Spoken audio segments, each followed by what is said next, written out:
J'ai envie d'arrêter mes études. J'ai envie de tout arrêter. J'ai envie de partir élever des chèvres sur une île et tout arrêter parce que j'en ai marre et je suis fatiguée. Cette phrase, c'est sûr que vous l'avez dit au moins une fois pendant vos études. Moi, ça fait presque 10 ans que je suis en études supérieures et je me la suis dit 1 million de fois et pourtant j'ai quand même tenu le coup. Aujourd'hui, je vais vous donner des conseils sur comment faire pour tenir ses études quand on est fatigué. Parce que c'est sûr que ça arrive, surtout en période d'examen, d'en avoir marre en fait, vraiment juste en avoir marre, avoir envie de tout arrêter, faire autre chose que de réviser et de passer ses examens.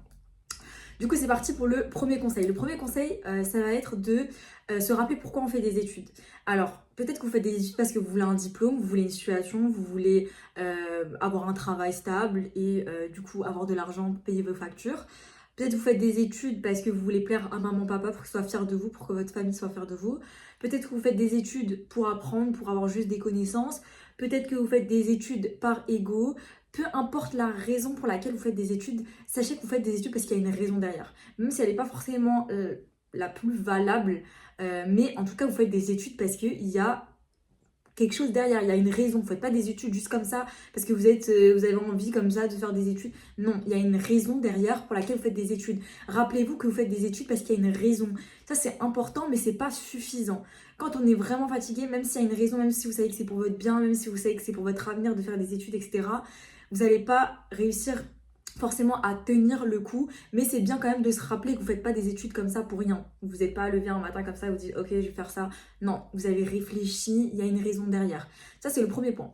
Deuxième point, du coup, qui rejoint le premier point, ça va être de identifier la fatigue. Il existe plusieurs types de fatigue. Donc, on a la fatigue mentale, la fatigue physique et la fatigue émotionnelle.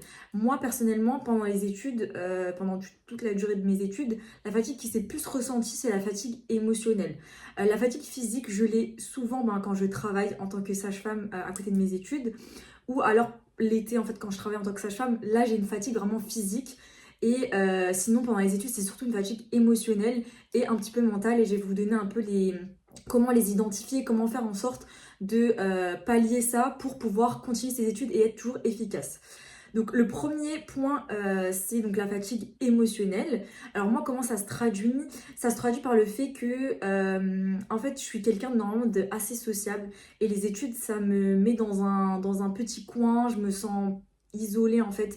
Tu es obligé de travailler de ton côté. Surtout quand on est en médecine, forcément on a besoin d'énormément de temps où on doit réviser soi-même. Il n'y a pas forcément de travail de groupe, etc. comme peut-être dans les autres études.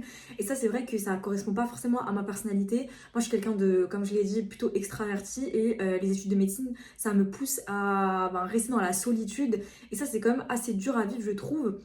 Mais comment faire pour remédier à ça? C'est très simple, essayer de se faire des amis, essayer d'être avec des personnes qui traversent les mêmes choses que vous. C'est pas facile de se faire des amis. Moi, j'ai passé une période où j'avais pas de potes, mais du tout, genre zéro pote. C'est pas facile, mais je ferai une vidéo spécifique sur la solitude. Comment faire pour tenir ses études vraiment quand on est seul. J'ai réussi à le faire, donc vous êtes capable aussi de le faire vraiment. Mais c'est vrai que c'est mieux pour pouvoir tenir les études d'être accompagné, que ce soit par des amis ou même par la famille, voilà, expliquer ce que vous traversez, etc. Même s'ils ils vont pas forcément potentiellement vous comprendre s'ils n'ont pas fait les mêmes études que vous, mais ils peuvent quand même vous aider. Et même juste le fait de parler et de dire, ça soulage un petit peu, ça aide à combattre cette solitude-là et ça vous aide émotionnellement. Ensuite, moi je suis une personne, pendant les études, c'est vrai quand tu passes une journée entière à la bibliothèque à réviser, tu ne vis pas forcément des émotions. Et en fait, ça, c'est assez compliqué. C'est de se dire que, ok, vous faites des études, ok, il faut être une machine pour réussir ses examens, etc.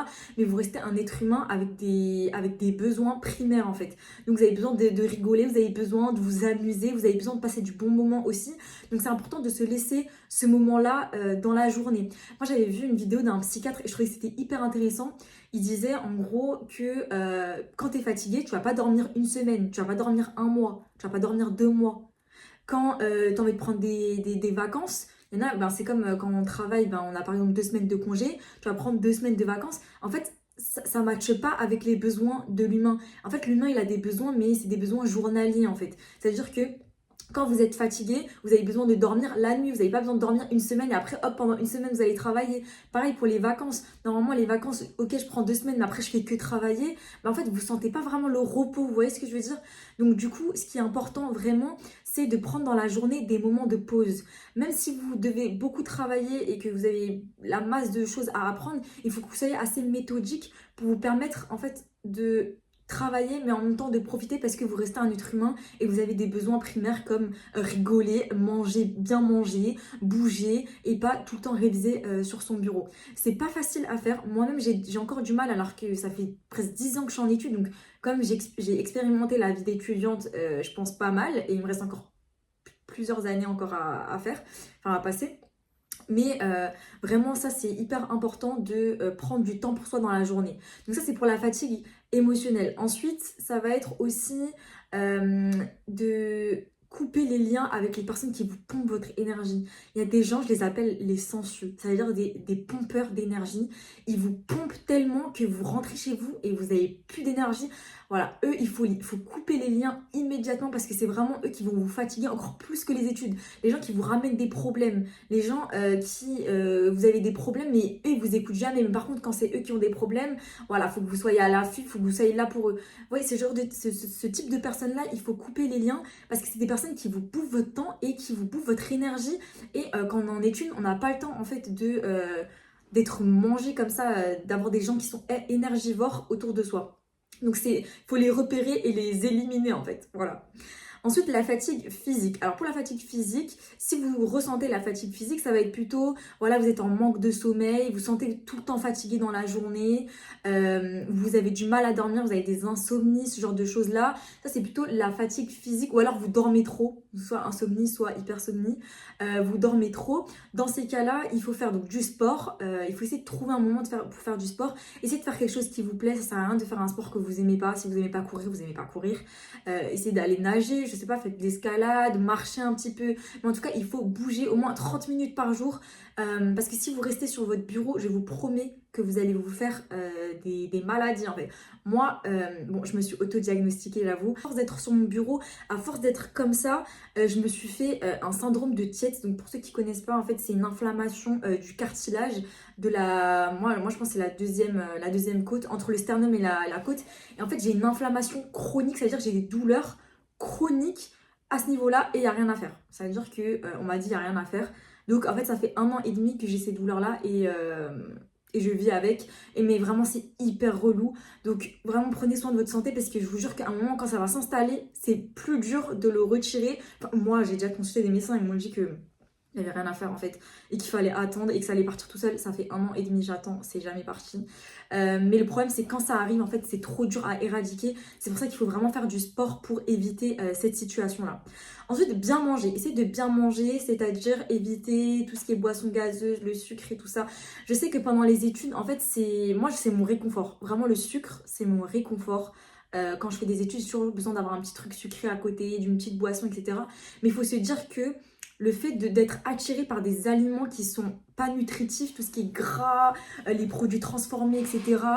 Le sucre, c'est parce que c'est une réponse à votre stress, à l'anxiété du corps, va vous pousser en fait à consommer des aliments qui sont mauvais pour votre santé. En fait, c'est comme si vous étiez dans une sorte d'autodestruction. Donc il faut essayer de contrer ça en mangeant des légumes, des fruits, essayer de prendre ce que vous aimez, essayer de trouver de nouvelles recettes. Moi en ce moment je suis en train de tester des nouvelles soupes avec des légumes, etc. pour voilà. Mais essayez de faire ça, je sais que c'est pas facile, mais il faut essayer de diminuer ça. Si vous avez beaucoup de fatigue aussi, moi je suis quelqu'un qui dort énormément et je suis vite fatiguée dans la journée. En fait, quand je lis juste les cours, ça me fatigue et j'ai rapidement sommeil. Ce que je peux vous conseiller, c'est des compléments alimentaires. Donc c'est pas sponsorisé, hein, mais c'est des compléments alimentaires et ça s'appelle Isoxan. Alors, je connais pas les fournisseurs de la marque, peu importe. Je sais juste que je l'avais acheté il y a 7 ans en pharmacie et que je l'utilise avant les examens. C'est en fait des capsules effervescents avec des vitamines dedans. Je sais qu'il y a aussi Beroca, mais pour moi, Beroca, ça fonctionne pas vraiment sur le court terme, c'est surtout sur le long terme. Mais Isoxan, ça marche énormément, mais il y a beaucoup de caféine dedans. Donc voilà, si vous avez des contre-indications, il faut demander à votre pharmacien si vous pouvez prendre, si vous avez des problèmes de cœur et tout, c'est même pas la peine de prendre ça. Mais ça permet vraiment de tenir la journée sans dormir. parce que parfois vous n'avez pas le temps quand vraiment vous avez des examens proches et que voilà, il faut que vous révisez à fond. Isoxan, moi ça m'aide énormément. En général, je prends une semaine avant les examens, voire 2 semaines avant les examens, et ça me permet de vraiment tenir toute la journée. Mais c'est surtout dû à la caféine, on va pas se mentir, qu'il y a là-dedans. Voilà. Et surtout, du coup, le sommeil, de ne pas se priver au niveau du sommeil, mais ne pas avoir un sommeil trop long non plus. Moi, mon problème, c'est que je dors énormément. Genre, je peux vraiment dormir 12 à 14 heures sans problème. Après, je suis très efficace après pour les révisions. C'est-à-dire que ma mémoire, elle fonctionne très très bien après. Mais il ne faut pas exagérer non plus. Essayer de se faire un rythme. En fait, c'est ça qui est important, de se faire un rythme d'heures de coucher et d'heures de lever pour vraiment que votre corps il prenne l'habitude. En général, un rythme comme ça, il faut le prendre au moins sur 3 semaines, donc c'est assez long. Mais essayez de vous prendre un rythme, ça vous aide pour cette fatigue-là physique. Et ensuite, il y a la fatigue mentale. Alors, la fatigue mentale, comment elle se traduit? En tout cas, chez moi, elle se traduit par des questionnements constants. C'est-à-dire, je vais me remettre en question. Est-ce que tu as bien fait de faire ça? Est-ce que c'est bien? Pourquoi tu as choisi médecine? Est-ce que tu es sûr d'avoir fait le bon choix? Est-ce que tu es sûr que tu vas pas regretter? Mais tu es sûr, c'est 12 ans, nanana, nanana. En fait, ce truc de overthinking, là, le fait de tout en penser, ça, c'est vraiment chez moi la fatigue mentale qui est très, très dure à. Elle est pas tout le temps là, mais je trouve qu'elle est extrêmement fatigante. Comment je fais pour pallier à la fatigue mentale? C'est très simple. En fait, une fatigue mentale se résout par des phrases, par une conviction mentale. C'est ça ce que je me dis. En gros, quand je suis en train de trop réfléchir, est-ce que je vais y arriver, est-ce que je vais pas y arriver, t'as fait le bon choix, t'as pas fait le bon choix, nanana, nanana, mais t'es sûr, mais si t'avais fait ce choix-là, là. Je me dis quoi? Je me dis, tu n'as pas le choix. Voilà, c'est comme ça ou rien. T'as pas le choix. C'est-à-dire que t'as fait ce choix-là dans le passé, parce qu'il y avait une raison à ce moment-là, tu vas jusqu'au bout et t'assumes. Et en fait, je me coupe directement mes chemins de pensée comme ça. C'est-à-dire que je me dis, t'as pas le choix. Y a pas le choix en fait. Tu commences quelque chose, tu vas jusqu'au bout. Ça, c'est vraiment ma mentalité, mon mindset. On dit que c'est de la discipline. Moi, honnêtement, je pense pas que ce soit vraiment de la discipline, parce que la discipline, je trouve que c'est au-dessus de ça. Ça, c'est juste une conviction que tu te fais dans ta tête. La discipline, ça va être aussi les actions que tu vas mener derrière. C'est-à-dire, ok, tu te dis, j'ai pas le choix, mais après, il faut assumer. C'est-à-dire qu'il faut aller faire le travail, il faut aller réviser, etc. C'est un niveau, on va dire, en dessous de la discipline, mais je trouve que ça aide vraiment pour la fatigue mentale à tout stopper, à tout couper avant de craquer, quoi. Donc, voilà pour la fatigue mentale. Ensuite, pendant les études et avant les examens, ce que je peux vous conseiller, c'est essayer de vous faire un planning avant les examens. C'est-à-dire, moi, je fais jamais de planning pendant l'année, mais c'est vrai qu'avant les examens, genre 2 semaines avant, j'essaie quand même de me dire, ok, je fais ça ce jour-là, parce que ça vous permet de moins stresser, vu que c'est une période hyper stressante, de moins stresser en se disant, ok, je fais ça, et peut-être que vous n'allez pas tenir votre programme, mais au moins, vous allez essayer d'optimiser vos journées. C'est pas grave si vous ne terminez pas le programme que vous avez fait de la journée, mais vous allez essayer en tout cas d'optimiser votre journée en essayant de maximiser les choses à faire pendant la journée. L'autre point, c'est d'être convaincu que vous allez y arriver. Je sais que c'est une période qui est extrêmement difficile, la période avant les examens. Moi, par exemple, là, j'ai examen dans 2 semaines, je suis fatiguée, j'en ai marre. Quand je vous dis j'en ai marre, j'ai envie de tout arrêter. J'en ai marre à un point, j'en peux plus de faire des questions, de lire des cours 10 000 fois la même chose, etc. J'en peux plus. Mais ce que je me dis, c'est que dans le passé, j'ai déjà eu cette réflexion-là. J'ai déjà eu ce sentiment-là de fatigue. J'ai déjà eu ce sentiment, cette expérience-là. Et je sais par expérience dans le passé que c'est justement cette période-là où il ne faut pas craquer. C'est cette période-là qui fait en sorte que après tu vas réussir en fait. C'est cette période-là où il ne faut pas craquer, il ne faut pas douter non plus de se dire «Oh, mais j'aurais dû réviser ça avant, mais si, mais en fait, j'ai mal révisé.» On s'en fiche, là, t'y es maintenant. Et c'est les 2 semaines avant les examens, ou une semaine avant, ou peu importe les jours avant les examens, qu'il faut tout donner, c'est maintenant. Et c'est fatigant de se dire ça, de se dire, oh purée, c'est maintenant que je dois tout donner, mais je suis fatiguée, en fait, j'ai la flemme. Mais en fait, tu n'as pas le choix. Ça veut dire que tu as choisi ce chemin-là, tu vas jusqu'au bout. Tu vas jusqu'au bout, et au pire, ça fonctionne pas, tant pis. T'as fait ce que t'as pu, mais au moins t'auras pas le regret de te dire, purée, j'ai lâché au moment où il fallait tout donner, en fait. Et c'est là, et en fait, c'est à ce moment-là que vient la réussite, je vous promets. Moi, toutes les fois où j'avais envie de craquer, où j'en avais marre, j'avais pas envie, c'était vraiment les périodes où c'était les plus difficiles. Et c'est grâce à cette période-là que après j'ai excellé, j'ai réussi mes examens, j'ai réussi à avancer, etc. Vraiment la période avant les examens la plus importante. Je sais que vous êtes fatigué et que vous en avez marre de réviser toute la journée et que vous en avez marre d'avoir la pression de réussir. Mais en fait, il faut garder en tête que vous donnez tout et vous verrez ce que ça donne. Il faut pas se poser la question en disant oui mais imagine que j'arrive pas. Mais en fait il y a personne qui peut savoir. C'est-à-dire que ton destin il est tracé, il y a que toi qui peut faire en sorte de réussir. Il y a beaucoup de personnes aussi qui demandent l'avis des autres. Est-ce que tu penses que je vais réussir? Est-ce que tu penses que... Ah, parce que la personne, elle te connaît mieux que toi-même. C'est-à-dire la personne qui est en face de toi, elle te connaît mieux que toi-même. Elle sait les expériences que tu as passées, elle sait les difficultés que tu as passées. Elle a vécu tout ça. Non, je crois pas. Elle n'a pas vécu ce que tu as vécu. Il n'y a que toi qui peux savoir si tu vas réussir. Et en fait, même si tu as un petit doute où tu te dis non, mais je pense que je vais pas réussir mon examen, etc., tu te dis dans ta tête, j'ai pas le choix. De toute façon, il faut que je tente, il faut tenter le coup.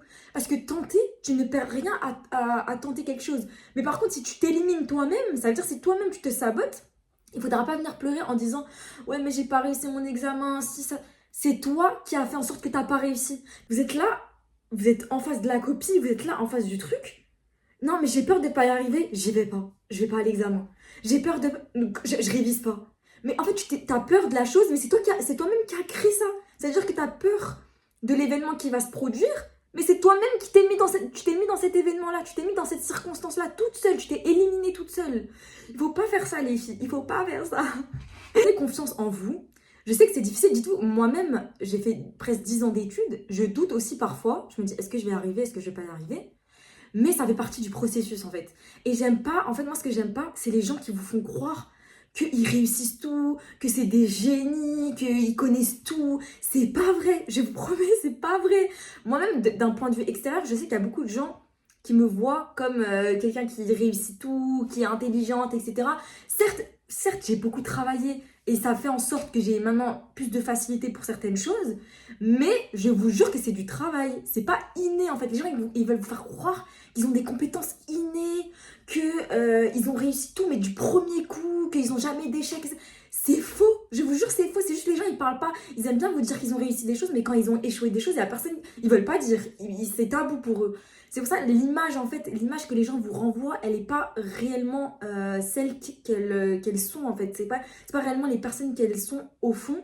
Et c'est pour ça que je vous dis, il faut pas douter de vous-même en regardant les autres, en vous comparant aux autres.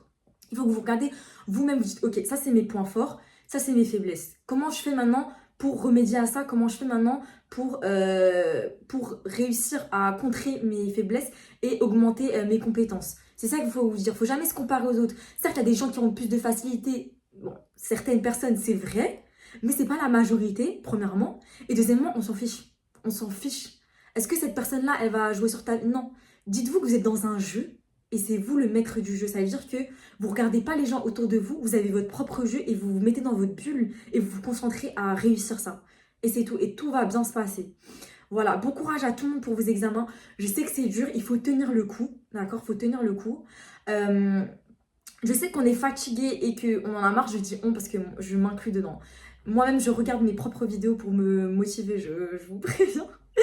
Je sais que c'est difficile et que c'est une période où on peut avoir des doutes, etc., qu'on est fatigué. Comme je vous ai dit, vous identifiez votre type de fatigue et vous y remédiez. Si vous avez une fatigue émotionnelle, ok, il faut que je sorte un peu plus, il faut que j'aille voir des amis, il faut que je me sociabilise. Si j'ai une fatigue physique, ok, mieux manger, mieux dormir, mieux bouger. C'est très simple, c'est très bateau, très simple, mais ça fonctionne. J'ai une fatigue mentale, ok. C'est une fatigue mentale, pourquoi je réfléchis à ça? Je me coupe tout de suite les pensées qui me viennent dans la tête, je me les coupe tout de suite. Je me dis, ok, je réfléchirai après. D'accord? Vous pouvez dire, c'est ok de dire, je réfléchis plus tard à cette situation-là. Parce que parfois, quand la situation, elle se présente à vous, parfois, on ne trouve pas les solutions tout de suite, mais c'est pas grave, vous trouverez la solution plus tard. Pour l'instant, vous vous concentrez sur votre examen, vous vous concentrez sur votre objectif. Ok? Vous n'avez pas besoin de réfléchir tout le temps, tout le temps. C'est pas, vous n'avez pas besoin de faire en sorte que votre machine elle réfléchisse pour être sûr que non, vous avez le droit de vous reposer aussi le mental en fait. Et vous dire ok, ce problème-là, il attendra plus tard.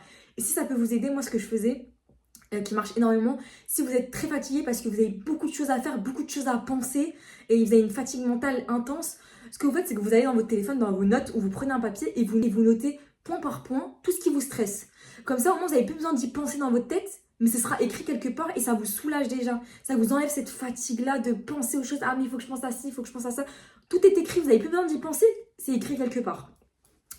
Voilà, j'espère que cette vidéo vous aura plu. En tout cas, moi, je reviendrai dans une autre vidéo. N'hésitez pas à me dire en commentaire ce que vous aimeriez que je fasse, que j'aborde comme sujet.